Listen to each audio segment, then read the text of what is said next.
అందరికీ నమస్కారం. నా పేరు చూకల దుర్గాప్రసాద్ శాస్త్రి, బాపట్ల జిల్లా, బాపట్ల. ఈ రోజున ఒక చిన్న సామెతతో ఈ యొక్క ఒక వీడియోను ప్రారంభం చేస్తున్నాను. ఈ సామెత ఎందుకు చెప్పాను అనేది మీకు ఈ వీడియో మొత్తం పూర్తిగా చూస్తే మీకు క్లియర్గా అర్థమవుతుంది. ఆవు చేలో మేస్తే దూడ గట్టున మేస్తుందా అని ఒక సామెత మన పెద్దవాళ్ళు అంటారు. మీ అందరికీ తెలిసిన విషయం, మనందరికీ తెలిసిన విషయం. నేను ఈ మాట ఎందుకన్నానంటే, గత ప్రభుత్వంలో వైఎస్ఆర్ కాంగ్రెస్ ప్రభుత్వంలో వైఎస్ జగన్మోహన్ రెడ్డి గారు దోచుకున్న దొంగల దోపిడీ వ్యవహారం మనందరికీ, ఆంధ్రప్రదేశ్ రాష్ట్రంలో ఉన్న ప్రజలందరికీ తెలుసు. నేను ఒక్కనే కాదు, ఆంధ్రప్రదేశ్ రాష్ట్రంలో ఉన్న ప్రజలందరికీ తెలుసు. సరే, ఆయన ఆవైతే ఈ దూడలన్నీ ఏం చేసినాయి, ఎవరికి నచ్చిన చోట వాళ్ళు దోచుకోవటం మొదలుపెట్టారు. ఈ మాట నేను ఎందుకన్నానంటే, ఈ మధ్య ఇటీవల కాలంలో ఒక ప్రముఖుడు పేరు బాగా వినపడ్డది. అది ఎవరయ్యా అంటే, పుంగునూరుకు సంబంధించిన పెద్దిరెడ్డి రామచంద్రారెడ్డి గారి యొక్క ఫామ్ హౌస్కు సంబంధించిన పేపర్ అండి ఇది మీ అందరికీ నేను చూపిస్తున్నాను. ఎందుకంటే ఇది ఎలా తయారైందంటే, ఆవు చేలో మేస్తే దూడ గట్టును మేస్తుందా అని చెప్పేసి, ఇదిగోండి ఈ రింగు రోడ్లతో ఎట్లా నిర్మించుకున్నాడు సొంత ప్యాలెస్, దానికి సంబంధించిన వీడియోలన్నీ కూడా నేను మీ ముందుకు ఒక్కసారి నేను పెడతాను. ఒక్కసారి ఆ వీడియో చూసిన తర్వాత మనం విశ్లేషణ చేద్దాము. ఒక్కసారి ఆ వీడియో చూడండి.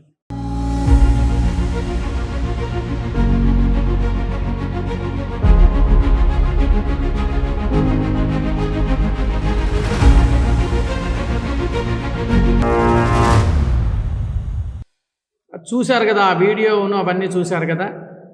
75.75 ఎకరాలను అడవి భూమిని సొంత ఆస్తిలాగా ఆక్రమించుకొని చక్కగా ఒక ఫామ్ హౌస్ కట్టడం జరిగింది.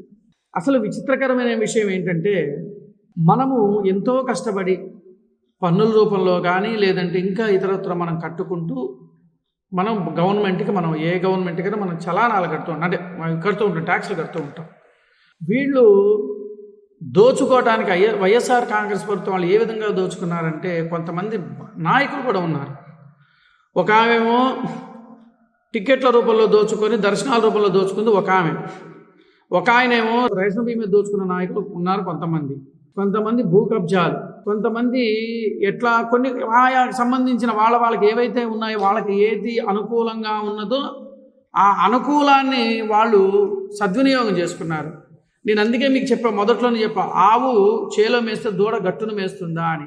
ఎన్నెన్ని స్కాములు చేసుకుంటూ ఆంధ్రప్రదేశ్ రాష్ట్రాన్ని దోచుకొని తినేసి, అంటే నవిలి పిప్పి ఉమ్మేసిన తర్వాత ఇప్పుడు వచ్చి ఈ చోటా నాయకులు ఏం చేస్తున్నారు, వైసీపీలో ఉన్న కొంతమంది నాయకులు, ఈ కూటమి ప్రభుత్వం చంద్రబాబు నాయుడు ఇచ్చిన గారు హామీలు ఏమీ నెరవేర్చలేదు, ఏమీ చేయలేదేమో గగ్గోలు పెట్టుకుంటూ మొదలుపెట్టారు. ఇది నేను వైసీపీ నాయకులకు ఒక్కటే నేను చెప్తాల్చుకున్నాను. నేను ఆంధ్రప్రదేశ్ రాష్ట్రంలో ప్రజలందరికీ కూడా నేను ఈ మాట ఎందుకు అంటున్నానంటే, ఒక్కసారి నేను చెప్పింది వినండి, నేను చెప్పింది అవునా కాదా.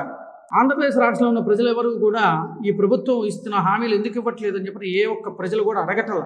ఎందుకంటే దానికి ప్రధాన కారణం ఏంటంటే, మీరు చేసిన అకృత్యాలు, దోపిడీలు ఎంత దోచుకున్నారో ఆంధ్రప్రదేశ్ రాష్ట్రాన్ని రాష్ట్ర ప్రజలందరికీ తెలుసు. కాబట్టి ఒక సమగ్రంగా ఒక గాడిలో పెట్టడం కోసం చంద్రబాబు నాయుడు చేస్తున్న తపన, ఆవేదన రాష్ట్ర ప్రజలు చూశారు పక్కాగా. మొన్న మధ్య దాహోస్కి వెళ్ళి ఏదో చేసి వచ్చాడు, ఏమీ చేయలేదన్నారు.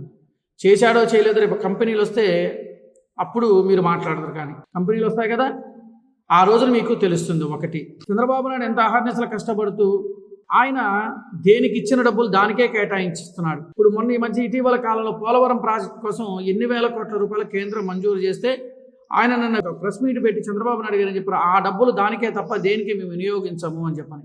గతంలో మీరేం చేశారు, కేంద్రం ఇచ్చిన ప్రతి ఒక్క నిధి అని చెప్పిన పథకాల రూపంలో మీరు దోచుకోవడం కోసం పథకాల రూపంలో మళ్లించి ఆంధ్రప్రదేశ్ రాష్ట్రాన్ని సర్వనాశనం చేసిన వ్యక్తులు మీరు. ఈ రోజున ఈ చోటా నాయకులంతా వచ్చేసి మా జగన్ ప్రభుత్వం పరిపాలన బాగుంది, మరి అంత పరిపాలన బాగున్నప్పుడు మిమ్మల్ని 11 సీట్లకు ఎందుకు కూర్చోబెట్టారు?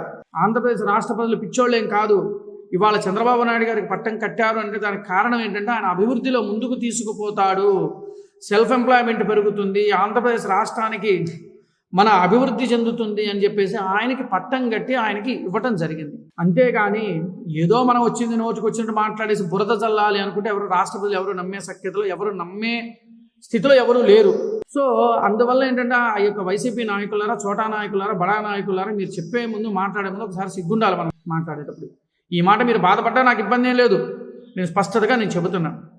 ఇంకోటి ప్రధానంగా ఏంటంటే, ఈ కబ్జాలు దోచుకోవటం వల్ల ఇన్ని ఆస్తులు వాళ్ళకి వాళ్ళ బినామీ పేర్లు పెట్టుకుంటూ వెళుతుంటే ఇంకా ఆంధ్రప్రదేశ్ రాష్ట్రం ఎక్కడికి వెళుతుంది? అప్పులు కాకపోతే ఏమొస్తాయి? ఇంకా వైజాగ్ స్వామికి ఎన్ని ఎకరాలు, మీకు గతంలో నేను ఒక వీడియో చేసుకోండి, నేను చెప్పా ఆ స్వామి మీద నేను ఒక వీడియో చేసుకొని నేను పెట్టా. ఎన్ని వేల ఎకరాలకు ఆయనకి దారాదత్తం చేశారో ఎవరికి తెలుసు. లోగుట్టు పెరుమాళ్ళ కెరక అన్నట్టు ఎవరికి తెలుసు.